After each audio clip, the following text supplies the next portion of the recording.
You are officially on the record, being recorded. So, happy spring. Weather's getting better. Sales getting better. Inventory not getting any better. What a time to be in real estate. Today, well, look at you. Were you out in the park jogging? No, I'm actually at Melina's tennis match. But I wanted to Nice. make sure I was on the call too at the same time. I'll take off I'm going to stop the video, but I'll be here.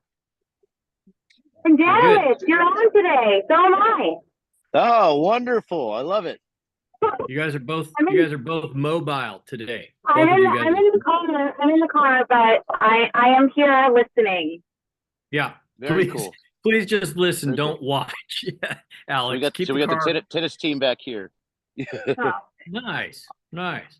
All right, well, let's talk about some things. You guys do what you got to do. Take your video off. Okay. Just listen if you want to. Not a big deal. As always, we're recording, so you can always come back and watch it later from the cloud if you need to do that. Um, I already said happy spring, so let's get into it. Today we're going to talk about five practices in my mind, five practices for immediate change. And there's a lot of going to be a lot of varying opinions on this, and you could probably read about 10,000 self-help books on this. But these are my five. So whenever I feel like I'm kind of getting off track, or I'm not quite getting the result that I want to get out of my business, I always default to these five things. And they're five pretty simple concepts. We'll get into them a little bit. You have questions on them or you want to get into more discussion on them, that's great. We can do that. But I'll expand on it a little bit. But you might want to get deeper, you might not. But without further ado, here we go. If I'm a little off today, it's because I got ripped by an agent and I couldn't respond the way I wanted to respond. And if you ever want to hear that story in more detail, let me know and I'd be happy to tell it to you, but we're not going to do it here. So, practice number one that I always go to when I feel like my business isn't performing the way I want it to perform. See if we can well, we're not going to do a screen share, are we? Let's try it. Screen share.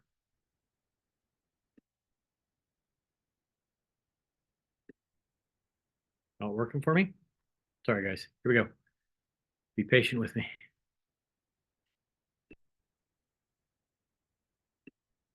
All right. Here we go. So number one, wake up 1 hour earlier. I know it sounds stupid, but this is the biggest thing for me. Wake up an hour earlier. When I wake up an hour earlier, I don't just get up and kind of mosey around the house. I prep for the day like I'm going to leave the house, right? So, not sure what your morning routine is when you think you have to be out and about, but I'll shower, I'll get dressed, I'll do all of those things like I'm going to leave the house on an appointment, even if I'm not. Because the reality is so many of us are doing 90% or more of our work from home now. And that's a great thing. It's really convenient, but it can also be very distracting. One of the things that I think really helps keep me on task and not doing other home things is to act like I have to leave. So I'm going to get up, I'm going to prep for the day like I'm leaving. I'm going to set a mental or calendar, and you'll hear more about the calendar in a minute, but I'm going to calendar a start and stop time for my work day, just like I had a real job, right? So I might say, okay, I'm going to get up at 5, I'm going to be ready to rock and roll by 6 o'clock. I'm going to work from 6 o'clock until 11 o'clock. I'm going to get a little bite to eat. At 11:30, I'm going to get back at it. And 2:30, I'm going to be done unless something else comes in. But at 2:30, I'm going to be done. Set a start time, set a stop time, stick to that. Avoid doing other things once the clock in time hits. Other things like, well, I'm here, I'm at home, I'm working, I might as well get a load of laundry going. Well, I'm here, I'm home, I'm working. I might as well go ahead and clean this kitchen real quick before I do my work. Those kinds of things. If you weren't there and you were at an office somewhere, you wouldn't have an opportunity to do that. So wake up an hour earlier, get set up like you're going to leave, even if you're not going to leave. No more, running around, sipping coffee in your sweats and your slippers, and wasting the day away because you're at home go to work like you're going to work. It gives you a different mindset and you'll get a heck of a lot more accomplished. I promise you that. Number two, this is really important to me. Use a calendar and use lists, right? So calendar everything in your life on an actual calendar, digital calendar, virtual calendar, whatever you want to use, written calendar. I don't know if anybody still uses those, but calendar everything down. That's both business and personal, and time block everything. So like 6 weeks ago or so, I talked to you about calendaring a section every day for growth, a half-hour segment every day for growth. Treat it kind of like that. So I'm going to calendar phone calls. I'm going to calendar time for growth. I'm going to calendar appointments, obviously. I'm going to I'm going to calendar task block times if I need to calendar task block times. I'm going to set aside calendar time for growth. I already said marketing, research, education, sales calls, cold calls, follow-up calls. Plan and schedule time blocks for all of those things so that I can make sure to dedicate time to that and commit to that like any other appointment. A to-do list is great. The way that I like to use a to-do list is it's cyclical, right? It never really ends. I just keep adding to it and I keep chipping off it, keep adding to it, keep chipping off it. The other thing I think is real important, there's a notepad in my phone. It's ideas list. So if I ever have some random idea that I think, oh, that'd be a great idea, I'll jot it down real quick. And a goal list, if I have something I want to accomplish, something I want to get done that's not part of my regular goals, I'll jot that down real quick. And then every once in a while, I'll go back through those because how many times do we have like this great thought or great idea or something that we want to try or something that we want to do, and we forget about it 5 minutes later. Throw it down on a list and then review it every once in a while. Get back to it. If you calendar and list, you're going to hear this theme repeat over and over again. I schedule and I block time for every single thing, even if I think it's something that I would ordinarily do every day. I set aside and I block time for it. Otherwise, something else comes up and I never get to it. Right. So I'll schedule time to do follow-up emails. I'll schedule time to do follow-up phone calls. I'll schedule time for growth. I'll schedule time for marketing. I'll schedule time for recruiting. I'll schedule time for figuring out what books I want to read, education, right? Schedule time for all of that. Otherwise, you'll never get to it. There'll always be something else. All right. Number three, this one's a killer for me. You got to exercise. And what exercise means is, getting your heart rate up, getting something going. You got to get moving. You always got to push to discomfort. You should do it 3 times a week. That's not my idea. That's somebody else's idea. And it should be on the calendar. If you put it on the calendar and treat it like any other appointment, you will actually get to it. And every single study and every single think tank, every single expert will tell you that the key to being more productive, being happier, doing better in your business, doing better in your personal life, doing better in all of these things is regular and frequent exercise. If you don't do that, you get lazy, you get depressed, you get all these bad, horrible things. And I know this sounds like a no-brainer, but how many of us actually do it? I know that I don't. I don't know much about everybody else's life, but I know Brendan doesn't, right? So if you can get that calendared in and put that on your, must-have appointments, you're gonna definitely be more productive, definitely be happier, definitely get more done. Number 4, follow the sundown rule. The sundown rule is something I learned from a mentor a long, long time ago. I think he made it up. But that is to return all your phone calls, texts, and emails from the day before sundown. So if it comes in that day, it's got to be responded to that day. And yes, I understand it could roll over into the next day. As far as you get another reply and you go back and forth and back and forth and back and forth. Yes, you got to have a cut point, right? So I'm not saying that if some agent decides they want to keep responding to you at 7:30 at night or 8 o'clock at night, whenever your cut time is, that you continue along with that conversation and take away from everything else that you're supposed to be doing personally.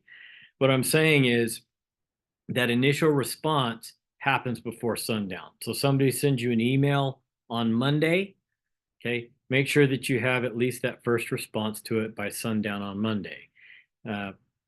Maybe sundown this time of year is not such a good thing, or coming up is not such a good thing, because that means that you're working and texting and emailing at 8 o'clock at night, or 8:30 or 9 o'clock at night.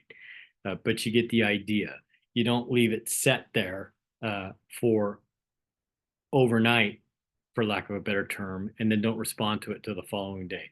That's customers, fellow agents, anything, any kind of inquiry you get, any kind of ask that you get, any kind of anything that you get, with the exception of spam. Okay. If you want to discount spam and delete spam and never deal with spam, that's fine. But anything bona fide, we're going to respond to before sundown. Phone calls, same thing, right? Somebody calls you, they get your voicemail, you're going to call them back or return that phone call by sundown. You're not going to let that thing sit overnight. You're not going to let it season. Along with making you more productive, it'll just, people view you as more professional, by the way, which is never a bad thing. Number 5, and the biggest one of all, and this is the one I'm most guilty of, and I think that if we're honest, we'll all agree that we're guilty of this, and that is treat real estate. People say treat real estate like a job. Okay? I say treat real estate like a job that you might lose, right? So think back to a time, or maybe you're still in it, where you're employed by an employer, and that employer maybe isn't doing so well, and on the horizon is a round of layoffs, right? Like at this employer, there's 25 people. Things aren't going so well for that company or for that organization, and they're talking about doing a little round of layoffs. They're going to let go of 5 people, right? And all things are about equal. We don't have any slackers. We don't have any slouches.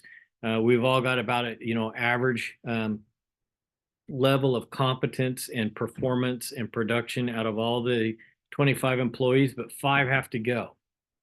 And let's just pretend, since we're on fantasy land, let's pretend that all 25 were hired at the same time, so there's no seniority, right? What are you going to do, or how are you going to approach your job, knowing that you want to avoid being one of the 5 that goes when all other things are equal? How are you going to go to work every day? You're probably going to go above and beyond, or what your definition is of above and beyond everybody else, to try and insulate yourself. Okay. If something comes up that should be done, but it's difficult, you're going to do it. You're not going to hesitate. If somebody's got to put in the extra time on a project, it's going to be you fighting to do that, not allowing somebody else to do that. Everything that you do at that point, everything that you're doing in that job is about survival. It's about making the cut. It's about not being one of the 5 that go. And I think if we're honest, there's very few people that approach their real estate business like that every day, right? Now, I'm not saying that you should never have time off or never take away time from your business. That's not what I mean at all. If you were in that job, you might take Saturdays or Sundays off, or maybe just Sundays off. You should do that in any kind of workplace. But imagine what would happen if you treated your real estate business like a job that you were about to get laid off from. Would you ever show up late? Would you ever go home early? Would you ever not put in the extra time? Would you work 8 hours a day? Probably not. You'd probably go beyond that. If things came up that you didn't necessarily like to do, but were part of the job, would you skip them? Probably not. You'd probably address those. We don't approach this business that way. At least I don't all the time. People say all the time that realtors don't approach their job, or their real estate business like a job. And they're absolutely right. To go one step farther, they definitely don't approach it like a job that they're about to lose. You got to pay the rent every single day. Okay. In this business, you have to pay the rent every single day, or you're not eating. Remember that everything that we do now doesn't make itself known for 60 days. right? So think about that for a minute. If we go out prospecting today, or anything that we're working on today doesn't come to fruition, doesn't pay us generally for 60 days, what happens if you take a week or two or three of downtime? And then you say, okay, I'm going to get back into it. Now I'm going to get serious. Now I'm going to get to my to-do list, to my prospecting list, to my marketing, to all these things 3 weeks from today. Now your payment's at 90 days, right? And it keeps going, it snowballs. Or what if you do what I do, what I'm always guilty of, and that is you have a real big run and you stop and everything closes and you get these big fat checks and everything's wonderful. And you say, okay, now I can take a breather. And maybe that breather lasts 2 weeks. Then you got to go back to work with prospecting. You got to go back to work with filling the pipeline, filling the funnel. Well, I just went 90 days roughly between paychecks. If you do that as a regular cycle, that means that you're giving up basically 3 months a year of working. Average out your income per month and add 3 months to it. That's what we're talking about. You got to pay the rent every day, or you're going to avoid those lapses. Put in your time. Don't clock out early. Do what you got to do mentally to avoid the last round of layoffs. Do what you got to do mentally to get the promotion. We've all been in, W-2 jobs or regular jobs where we wanted to get the promotion over a neighbor. Yes? Approach your real estate business in the same way. Simple, right? 5 things make you more productive, increase your business, make you feel better, make you more live. What do you think? It's time for you to talk or not talk. I'm at like half an hour. I'm doing great today. How are you guys doing?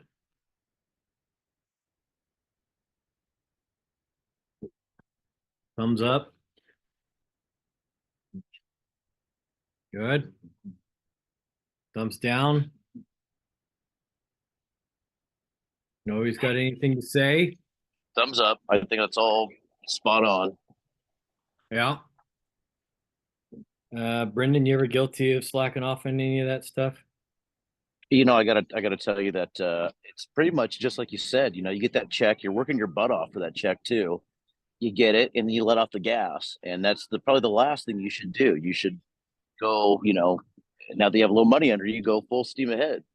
Tough too, right? Because it feels like you might get a little burnout, but you keep pushing. Yeah. Guilty of it, yes. Yeah. Guilty as charged. Anything else on that, or can we shift gears a little bit and maybe get some input on something else? Anything? Got a couple of questions that I'd like to ask just to kind of see what's going on out there. Nothing? Nothing? Okay. Let me ask you this, because I called, a few months ago, I think it was. I made a call that said, by Valentine's Day, it's going to be a lot different landscape. We're going to have a completely different dynamic in real estate than we do right now. And that is we would have more inventory because nothing's really changed except for the inventory levels.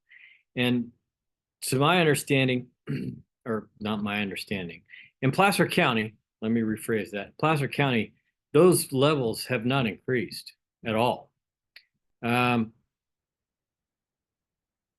What are you going to do? What are you going to do to increase business when the biggest problem that we have, or the biggest issue that we have, is lack of inventory? Give me two things that you're going to do to increase your business in a market where there's literally nothing to sell. What are you going to do?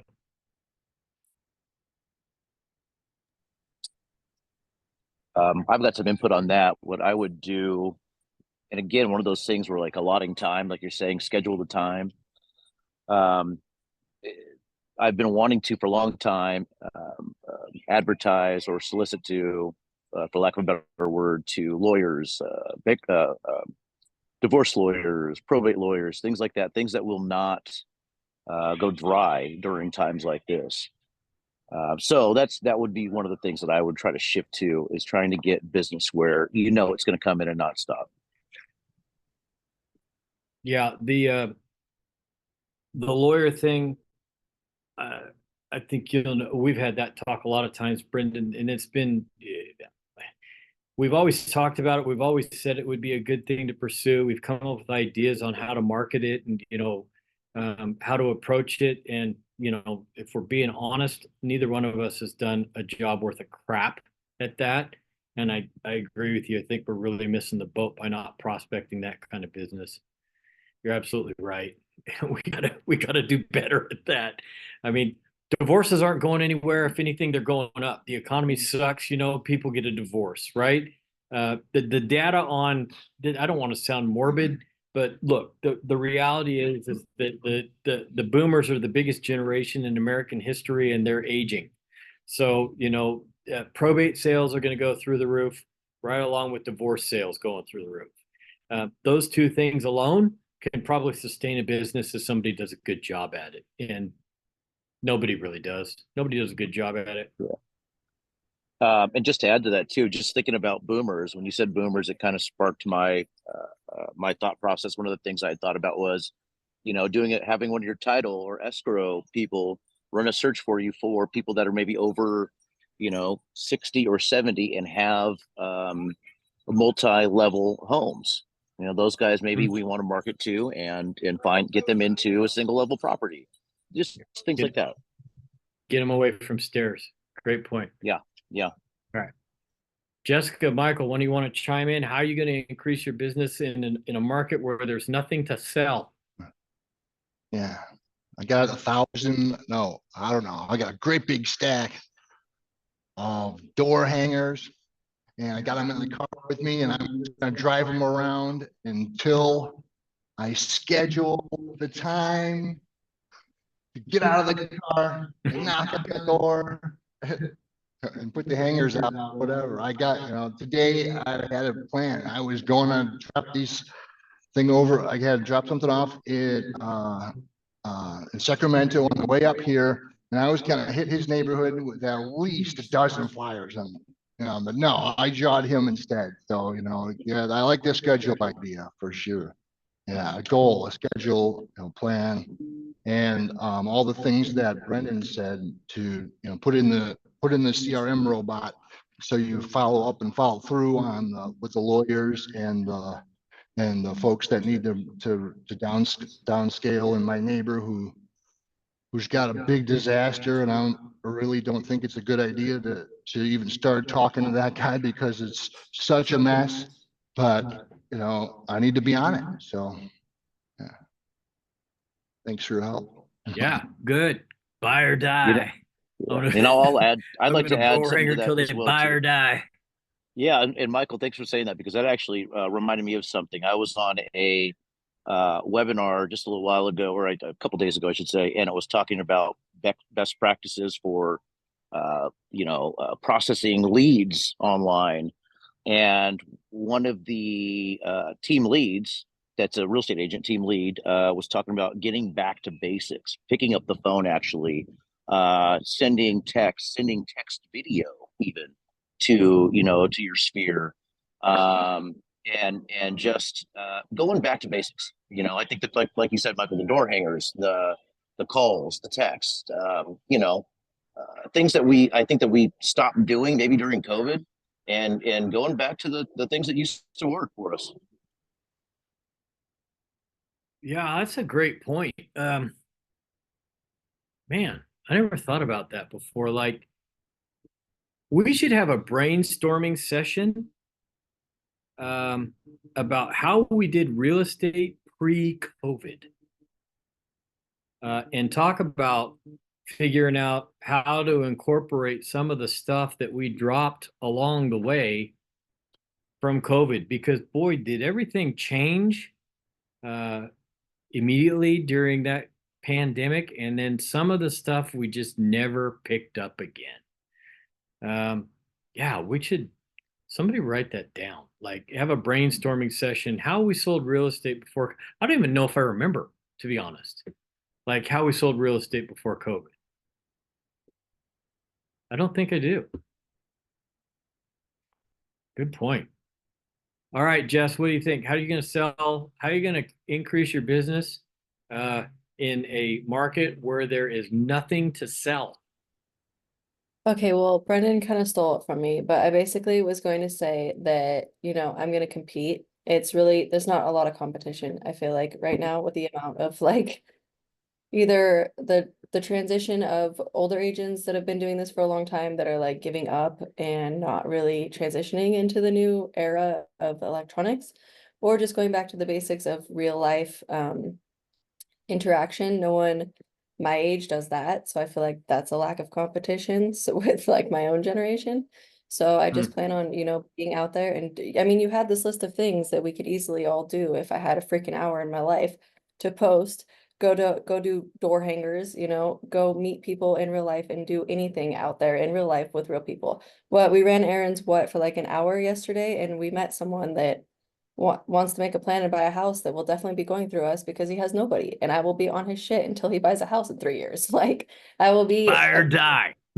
I will be like, using the KV core. He thinks I'll be contacting him every day, using KV core every single day to send something to him. So it's like I already know that guy's gonna buy a house through us. And we met one person out in the world yesterday just by asking, why are you selling your Mustang? It's like just need to freaking like, have human interaction. I don't know. And it's like you can go out and find listings. Like people might not realize they want to sell. Like we have to talk with them to create that opening. Yeah. And if I can make, yeah, if I Go can ahead, piggyback on Brandon. that real quick too. Yeah, sorry. I think that that's one of the other things that I took from this webinar too, going back to basics they were talking about is, and Damian touches on this thing all the time as far as 3 months out. Sometimes you meet these people and you put them in the KV core. It may be 6 months, it may be 8 months, but you got to keep loading up that database. And then sooner or later, you have a free flowing pipeline that's gonna, that just keeps hitting for you. So it takes time. You just got to keep working it.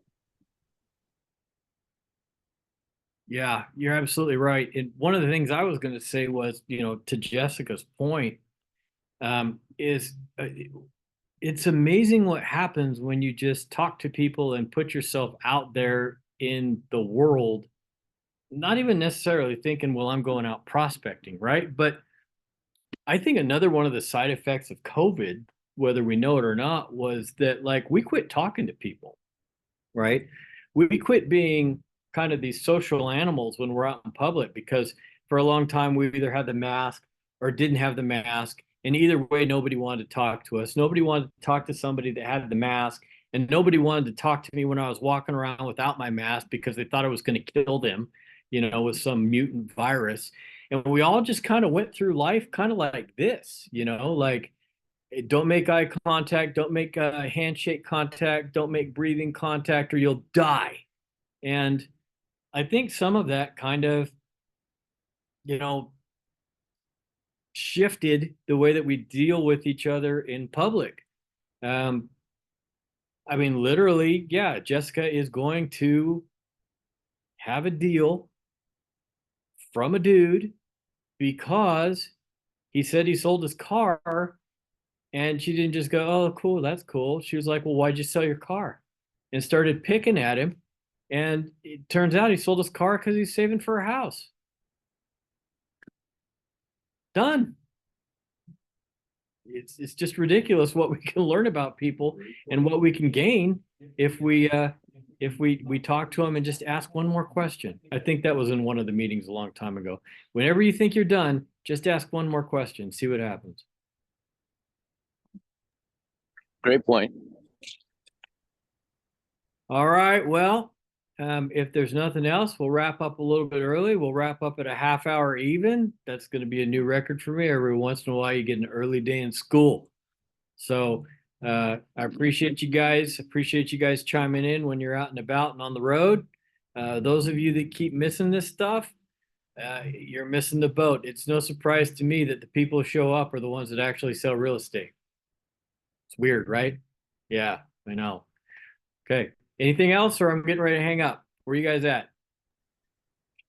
Big thank you as always for being here and putting these on, Damian. This is, content that otherwise a lot of people have to pay for. So That's right. appreciate you being here and putting this together. Hey, Brendan, you can pay me if you want. No. This is part of it. Wait a minute.